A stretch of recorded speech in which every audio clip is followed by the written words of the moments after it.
Welcome to Holding Shot, a Bowls WA podcast featuring the biggest names and their stories from the greens around Western Australia. Hello everyone and welcome to a special edition of Holding Shot, Bowls WA's official podcast, and today we are here to take a look at the Bowls WA Awards Night. It's just a week away on June the 2nd to be held at Optus Stadium. What a fantastic venue it's going to be. The room is going to light up and we are going to honour some of the stars of the sport, whether that's on green or off green. Clive Adams here, Peter Harris joins me. How are you, Peter? Oh, I'm very well, thank you. Mate, it's going to be a massive night. Kerry Anderson's going to be locked into the Bowls WA Hall of Fame. Can't think of a more deserved person to be put in the Hall of Fame. On green, off green, all over. She's just been an ornament to the game and fully deserves her recognition. We're also going to be announcing the Dream Team 20s. Now, this is something that you've had a fair bit of involvement with. Yep. A metro and a country team, both men and women. It's going to be a really exciting time. It will be, yeah. You know, these things are always hard to do, but we've had selection committees and they are anonymous and they don't want to put their names to them because all conjecture about who's good and who's better, because they're all great players. Whether you make it or not, if you're in the 64, you've been a great player and you probably deserve a spot. We can't put everyone in. 125th anniversary. That's how many years it's across. So it's going to be an amazing set of teams. Let's get into our nominees for the various awards throughout the night. Let's have a look through them. Peter, let's start with the Metro Club of the Year and the Small Metro Club of the Year. Of course, qualification for that. 125 members or less. We've got Dalkeith, Nedlands, Mount Lawley and North Perth are the three nominees there. And it's really strong. We've named three, but a really strong list of nominations this year. So a lot of clubs doing a lot of great work, and we had to narrow it down to three, and these are the three that come from different angles, and that's what Club of the Year I think is about, different angles. All of our Club of the Year awards are based on a strict set of criteria. That criteria includes membership growth, on-green success, development programs, your facilities, marketing and promotion of the sport, communication, innovation, inclusion, good governance, exactly. There's involvement so many in different committees. They're really hard to judge one against the other. Some clubs are stronger in other areas than others, and but you got to put a number to what they're doing, and the progressive clubs get the rewards. Good to see the nominees there. Mount Lawley are a little bit of a regular in the nominees, having been such a hard worker over the last few years. But North Perth, a club that's on the rise, really. Certainly, as a small club, they're going places, aren't they? Yeah. They seem to be a place that people want to even not play there, but just go there, socialise. It's a great community hub right now. And Dalkeith, another one of our highlight clubs. Yeah. Really, really beautiful spot, the Dalkeith Nedlands Bowling Club, and it's good to see. They're an older one. They'd be Dalkeith, Mount Lawley age, but they're going through a regeneration as they have to, as we all do. They're expanding what they do. So good on them on having a really good year. If we look to the large Metro Club of the Year, we've got Coburn, North Beach and Osborne Park, three of the real highlight clubs. And we will say this was a really difficult process in just narrowing this down to three, because obviously you had Manning in there that were a great performer and a couple of others as well. So those top three are really the cream of the crop. Certainly, and they're all, again, strong in different areas. Coburn's done a lot of rebranding and strategic planning and new constitutions. Junior programs program, really strong in the junior program. Osborne Park, really strong in their facilities, how they get out to the community and the number of things that they have going on there, just daily things going on. And of course North Beach, we'll get that word out. A strong, growing club, a lot of social members. Huge numbers. And electronic scoreboards as well. Scoreboards are there. Replacement of security things, all those little things that maybe don't seem, they're not the the really glossy things, but really important for the club to continue on. Very good, very good. Let's turn our attention to the Country Clubs of the Year, and we have our three Small Country Club of the Year nominees, and the criteria changes slightly. 70 members or less, thereabouts, gets you into the small category, and we've got Brookton, Gingin and Ongerup. Nice coverage of they're all over the place, aren't they? Obviously, Gingin are a regular entrant into this. Ongerup, really impressed with Ongerup. 29 members, 11 of them went to Country Week, so really strong. I've always said, small country clubs, everyone knows there's a bowling club in the area, and you've got to work hard to convince people to come to your club because they've already got the perception. So Ongerup are doing really good things. Brookton, again, in one of their stories is a young man who had an accident and lost an arm and a leg, but they've through his rehabilitation, he's joined the bowling club. He went to the All Abilities. They've got around him, and they're the success stories. Again, not the glossy things, but just the hard-working things that they do at a good club. Great community vibe. Yep. The large community clubs, Emu Point, Jurien and Pinjarra, another really difficult process in narrowing this down to 3. We probably could have named 6 finalists just in the large country club alone. Definitely. What can you say? Pinjarra are going places with their juniors and their facilities. Emu Point, really strong player-wise. They won a lot of pennants, and of course you've got Matt Mitchell down there doing good things when he comes to Perth.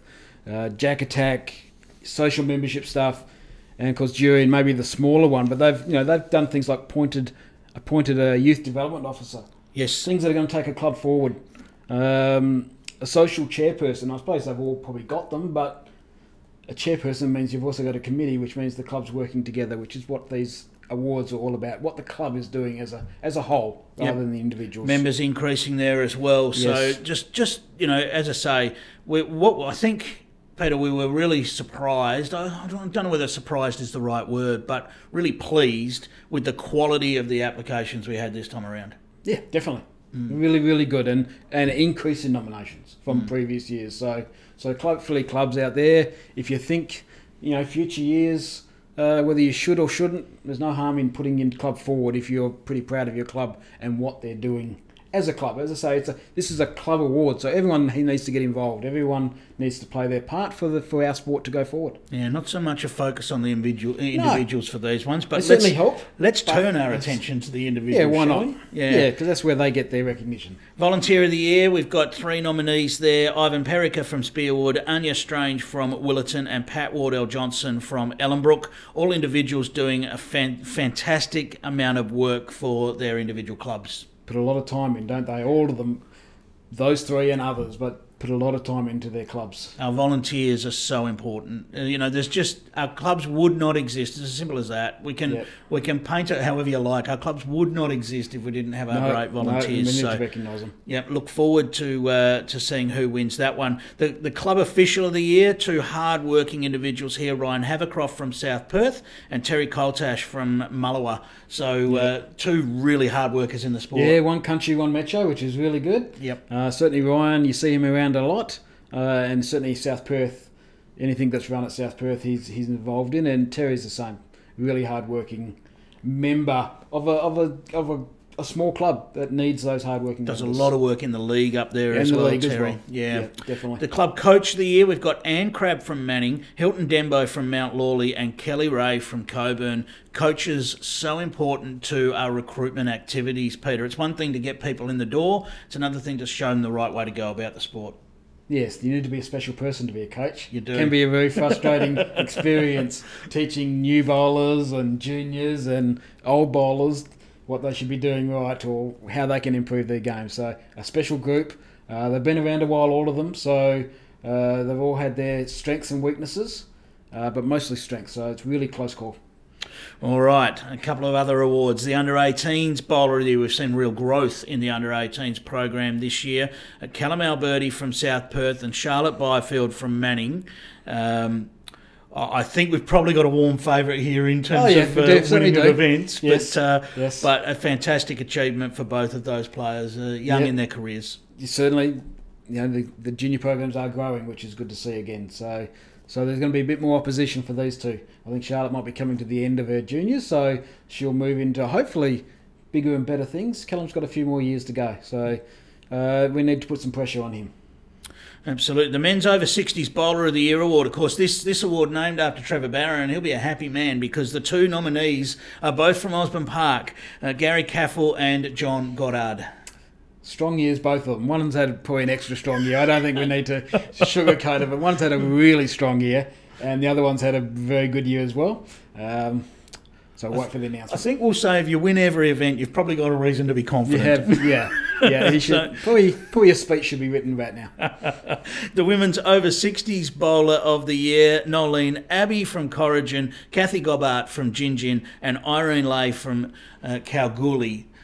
Three quality individuals to start with. Yeah, and that's a bit more even. No one's dominated the over 60s ladies, so that's going to be a close call. And we have one Hall of Famer, one future Hall of Famer, I'm sure, and one who's going to be on the getting an award later on, which we'll name, I'm sure, in a minute. So, a really good quality three ladies. Of course, we know some of the awards are known, as you just touched on. So we know our state singles winners; they will be presented as well, and we also know our over 60s player of the side series and the open players of the side series. Irene Lay falling into one of those categories. Great tournament in Broadbeach. So and of course Jerome Clayton in the boys, two really worthy winners. So we won't run through those right now. We'll finish off with the rest of the nominees for the Bowlers of the Year awards. So the women's Penny Needham Broach, the Country Bowler of the Year, Audrey Batehup from Dumble Young, Karen Bryan from Mora, and Karen Galia from Bustleton. You know what I love about this is their names that we don't see all the time. These are new names. Yep, I'm loving it. Yes, new names, but they have been playing a while. Oh, of course they have. Yeah, so they've won a few things, but.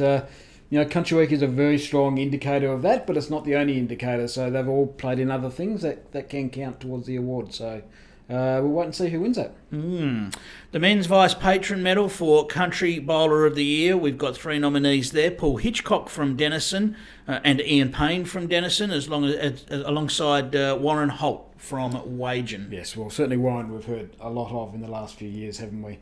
And he'll be hard to beat. But the Denison boys, again, very strong Country Week. Put a strong foot forward in Country Week, and congratulations to both of the Denison boys for their nominations, alongside Warren, who's been nominated for that award a few times now. So yes, he has.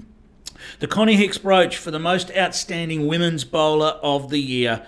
The nominees, what a list of nominees we've got here: Chris Ace Watson from Mosman Park, Kerry Anderson from Mosman Park, and Irene Arndt from Safety Bay. Three superstar players. Yes. The alphabetical order was interesting because they all start with A in the surnames. So, but what a season all three of them have had. Deserve to be there, don't they? Multiple events. Yeah, it's a really close call, those three. And Irene Arndt breaking through for a state singles her win. State singles, and Kerry's right Kerry behind her, Anderson's still getting to the pointy event of every event. And multiple other stuff. And Chris Ace Watson recently won the champion singles. Just gone to another level, Chris. Yep, so really good back half of the season, Chris. All right, and that brings us to the final award of the night, which will be the men's Rosenthal Medal for the most outstanding male bowler of the year. The nominees are Blake Butler from Manning, Warren Holt from Wagen, Justin Opie from South Perth, and Cody Packer from Osborne Park. One of the most even years of men's bowls for a long, long time. No one has dominated. People have done little bits here and there. It's those extra little bits in the events that may just get someone over the line. Maybe a recent little win to Cody Packer in the Masters singles. Well, there you go. Certainly didn't hurt. Didn't hurt. But those little things, those quarterfinals here and there, and winning the Masters singles or another event that you may not remember from way back in October. Now we should explain that those medals are determined on a point system. Correct. So it's no one's choice. It is a strict point system which has been kept secret for many years now, and it's one of the wonders when you go to an awards night of not really knowing who's going to win, and that's a good thing. Oh, certainly. There's got to be a bit of intrigue, doesn't it? Has to be some intrigue. And as I say, really close season. So good luck in picking the winner this year. All right, there you have it. There is all of the nominees for the awards night. It's going to be a massive night at Optus Stadium next Friday, June the 2nd. Ticket sales are closed. We've got 277 people coming along, Peter. Big night, isn't it? Might be a bit nervous up the front. There's probably be more there than there will be for the Eagles game the following day. Well, it might be a better result anyway. But look, there you have it. Keep an eye on all the Bowls WA socials and website for all of your information as the awards night draws nearer. If you're coming along, we look forward to seeing you there. And if you're not, well, those results will be out as they happen from the awards night. Peter, thank you for your time. Thank you very much, sir. Going to be an exciting night. Can't wait for it. Best time of the year. Catch you next time. Thank you for listening to the Holding Shot podcast. You can subscribe on all your usual podcast platforms or find us on YouTube under Bowls WA. For more Bowls related content, head to our website at bowlswa.com.au or follow us on social media at Instagram or Facebook under Bowls WA. Until next time, good bowling everyone.